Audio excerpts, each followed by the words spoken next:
Hello students of class 7th math बच्चे। आज हम आपका chapter number 5 lines and angles ये स्टार्ट करने वाले हैं बेटा।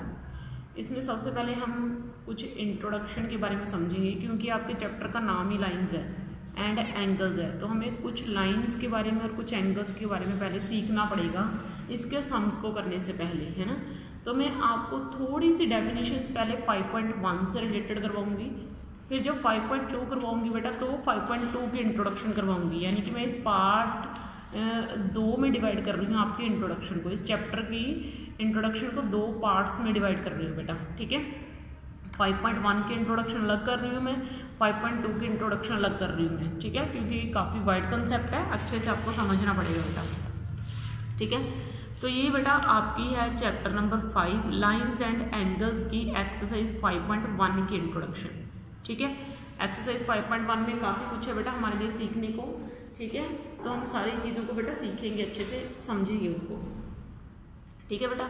तो देखो डेफिनेशंस में सबसे पहले क्या आ जाता है पॉइंट, क्योंकि आधे बच्चों को मुझे नहीं लगता कि आज तक पॉइंट की डेफिनेशन भी पता है, बहुत बड़े बड़े भी इसमें गलतियाँ करते हैं, आप तो फिर भी छोटे हो, ठीक है। पॉइंट क्या होता है?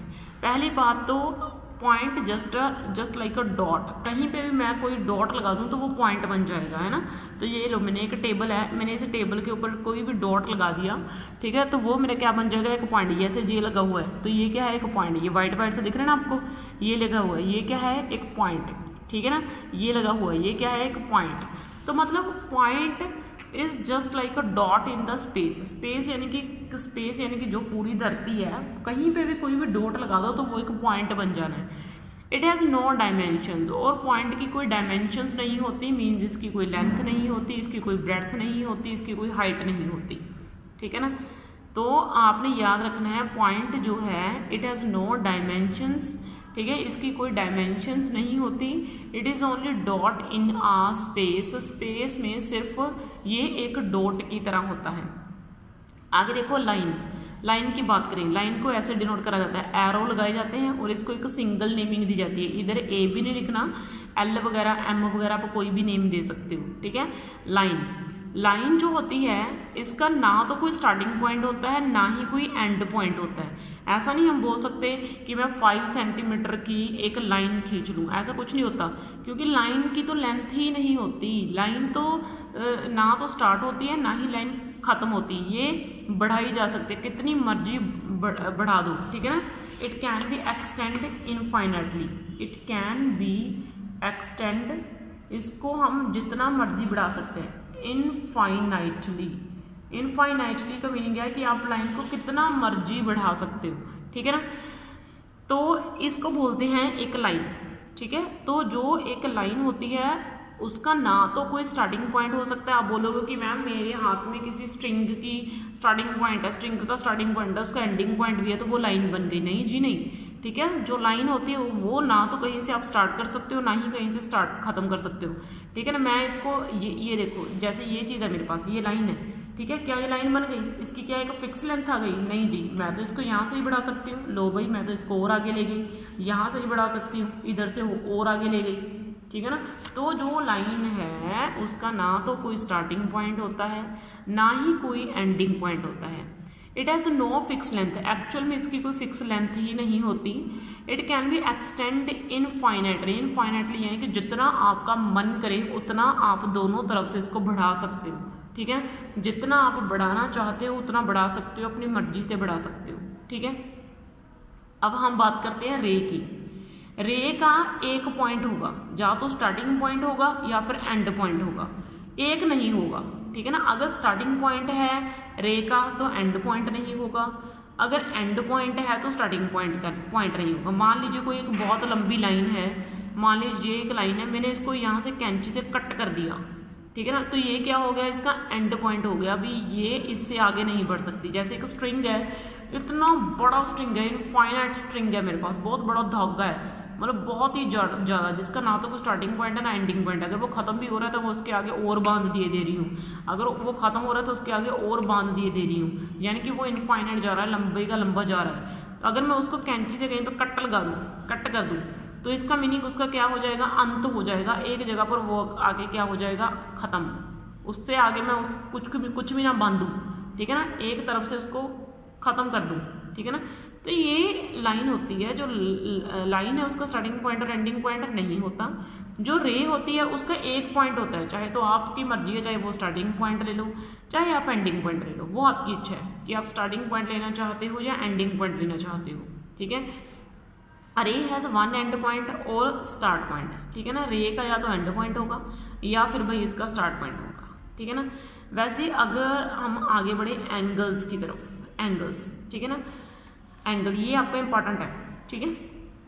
जो एंगल होता है ना भाई, जो एंगल होता है इज फॉर्म्ड, वो बनता है दो रेज को मिला के। ये देखो, एक रे ये रही, एक रे ये रही, ठीक है ना। वैसे इस रे में देखना मैंने यहाँ पे एक तरफ तो डॉट लगाया है, एक तरफ एरो, मतलब मैंने इसका स्टार्टिंग पॉइंट शो करा है, एंडिंग पॉइंट रही, यानी कि आप इधर से इसको जितना मर्जी बढ़ा सकते हो, इधर से नहीं बढ़ा सकते, ठीक है ना। एंगल दो रेज को मिला के बनता है जिसका दोनों का स्टार्टिंग पॉइंट सेम रहता है, जिनका स्टार्टिंग पॉइंट क्या रहता है, सेम। तो ये देखो, ये एक रे तो ये रही, ठीक है, एक रे ये रही, और ये दोनों रेज ने मिलके क्या बनाया, एक एंगल। समझ में आई बात। तो जो एंगल होता है इज फॉर्म्ड, वो बनता है दो रेज से जिनका वर्टेक्स कॉमन होता है, यानी कि ये वाला वर्टेक्स कॉमन है। वर्टेक्स का मीनिंग, ये डॉट होती है ना, ये डॉट को वर्टेक्स बोला जाता है, ठीक है ना। ओके, तो आप बोलोगे कि मैम इसको पॉइंट बोला जाता है, नहीं भाई, जब हम डॉट से कोई चीज़ ड्रॉ करते हैं तो वो वर्टेक्स बन जाती है, ठीक है ना। सिंगल ये पॉइंट है, ठीक है, तो ये क्या हो गया, इसका वर्टेक्स हो गया दोनों का, दोनों रेज का कॉमन वर्टेक्स हो गया, ठीक है। तो मैंने आपको पॉइंट समझा दिया, लाइन समझा दिया, रे समझा दी, एंगल समझा दिया। अब इससे आगे जो है स्टार्ट होने वाला हमारा बहुत ही ज़्यादा इम्पोर्टेंट काम, ठीक है, जिसके बिना आप इस चैप्टर के ऊपर वर्क ही नहीं कर सकते। सबसे पहले है हमारा कॉम्प्लीमेंट्री एंगल्स। अब हम समझेंगे कॉम्प्लीमेंट्री एंगल्स क्या है।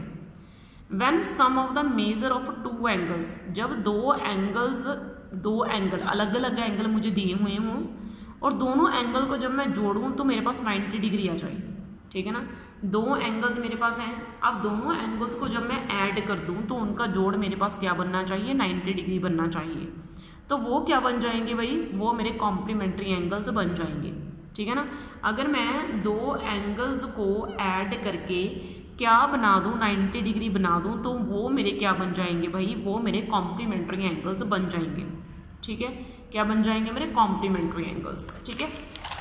अब देखो भाई एग्जांपल, ये देखो, ये एक मैंने एंगल ले लिया, ये क्या है 30 डिग्री, और दूसरा एंगल ये क्या है मेरा 60 डिग्री, ठीक है। अब इन दोनों को ज़रा ऐड कीजिए, 30 डिग्री और 60 डिग्री, ये दोनों ऐड कर दीजिए, तो ये मेरा क्या बन जाएगा 90 डिग्री, ठीक है। 30 डिग्री और 60 डिग्री दोनों को क्या कर दीजिए ऐड, तो ये मेरा क्या बन जाएगा 90 डिग्री, ठीक है। तो ये मेरा कॉम्प्लीमेंट्री एंगल्स हो गए। अब हम बात करते हैं सप्लीमेंट्री एंगल्स की तरफ, ठीक है ना। जब दो एंगल का जोड़, दो अलग अलग एंगल का जोड़ कितना आ जाता है 180 डिग्री, कितना आ जाता है 180 डिग्री, उसको हम बोलते हैं सप्लीमेंट्री एंगल्स, ठीक है ना। When sum of the measure of two angles, जब दो एंगल्स का जोड़, किसके दो जोड़ यानी कि प्लस उनका एडिशन अगर 180 डिग्री के इक्वल आ जाए तो वो एंगल सप्लीमेंट्री एंगल्स बन जाते हैं भाई।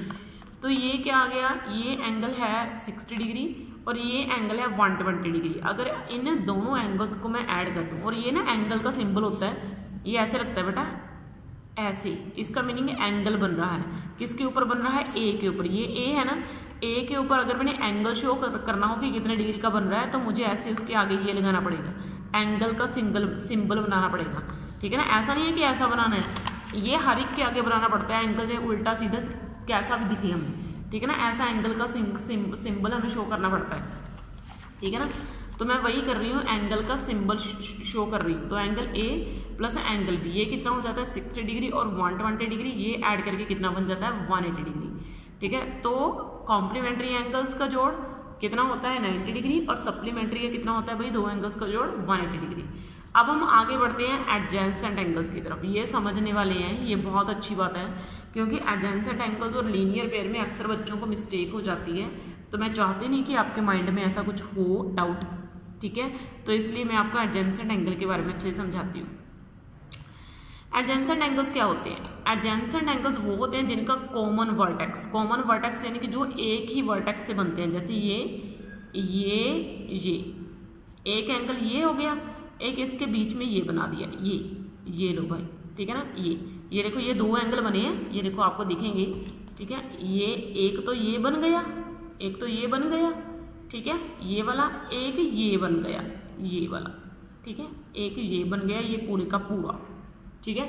एडजेंसेंट एंगल्स हैं। अगर आप ऐसे नहीं देखना चाहते तो आप आधा आधा भी देख सकते हो, ऐसे करके, ऐसे ये वाला और ये वाला, देखो ये भी एडजेंसेंट एंगल्स हैं। तो इनका कॉमन वर्टेक्स होता है, कॉमन आर्म होता है। आर्म कॉमन है ना, ये देखो, ये बीच में एक आर्म कॉमन है, ये वाले एंगल का और ये वाले एंगल का आर्म कॉमन है। ये नहीं ले सकते आप एडजेंसेंट एंगल, ये लोगे आप, ये बीच में कॉमन है, आर्म आ गया। कॉमन आर्म यानी कि जैसे ये दोनों एंगल अलग अलग बन रहे हैं ना, ये वाली चीज़ दोनों की सेम आ गई, ठीक है ना। तो ये कॉमन आर्म आ जाता है इस एंगल का और इस एंगल का। But no common interior point, but इनका इंटीरियर पॉइंट कॉमन नहीं होता, वो अलग अलग होता है, ठीक है ना। इंटीरियर पॉइंट अलग अलग होता है, ठीक है, वो कॉमन नहीं होता भाई, ठीक है ना। बस इस चीज़ का आपने माइंड ध्यान रखने का, ठीक है ना। तो अब देखो, जैसे ये मैंने एडजेंसेंट एंगल की एक एग्जांपल बना दी है।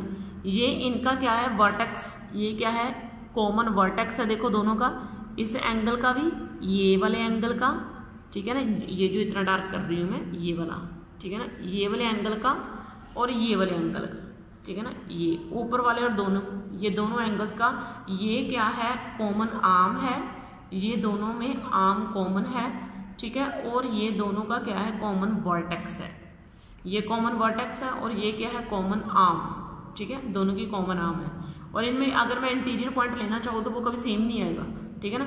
अगर मैं इसमें इंटीरियर पॉइंट ले रही हूँ तो वो अलग आएगा, वो बी में थोड़ी ना आएगा। अगर मैं बी में ले रही हूँ तो वो ए में थोड़ी ना आएगा, तो दोनों का इंटीरियर पॉइंट कभी कॉमन हो ही नहीं सकता। तो ऐसे एंगल्स को हम एडजेंसेंट एंगल्स बोलते हैं भाई, ठीक है। वैसे अगर हम लीनियर पेयर की बात करें, लीनियर पेयर को आपने समझना है ध्यान से। लीनियर पेयर अगर मैं आपको समझाना चाहूँ तो एडजेंसेंट एंगल की तरह ही बनता है, ठीक है ना। बस इसमें थोड़ी सी एक डिफरेंस होता है, ठीक है। डिफरेंस ये होता है कुछ इस तरीके से, एक कॉमन रे होती है, ये एक लाइन होती है, ये एक कॉमन रे है, कॉमन रे है दोनों में, ठीक है ना। एंगल अपोजिट साइड बनता है, एक तो उधर वाली साइड जाएगी रे, एक इधर वाली साइड जाएगी, ये ध्यान रखना है। एक तो उधर वाली साइड जाएगी, एक इधर वाली साइड जाएगी। आधी ये रे है, ये वर्टेक्स है, ठीक है, ये आधी रे उधर गई, ये आधी रे इधर गई। ये लीनियर पेयर की निशानी होती है कि आधी रे उधर जाएगी, आधी इधर जाएगी, ठीक है। और इनमें ये कॉमन आर्म होगा, ठीक है, ये कॉमन होगा रे, एक एंगल इस तरफ बनेगा, एक एंगल इस तरफ बनेगा। और लीनियर पेयर किसी भी तरीके का हो सकता है भाई, किसी तरीके का मतलब ऐसा नहीं कि सीधा ही बनेगा, आपको कई बार फिगर में ऐसे भी दिख सकता है ये लीनियर पेयर, ऐसे उल्टा, ठीक है ना। बस आपने पहचानना है कि लीनियर पेयर कहाँ बन रहा है, ठीक है। तो ये लीनियर पेयर की मैंने डेफिनेशन डाली है, और लीनियर पेयर की एक विशेषता होती है, इसकी एक फीचर होती है, मैं आपको समझाऊंगी कि वो फीचर क्या है, ठीक है। बाकी नेक्स्ट वीडियो में करेंगे बेटा आपका, अभी इसमें इतना ही बहुत है आपका।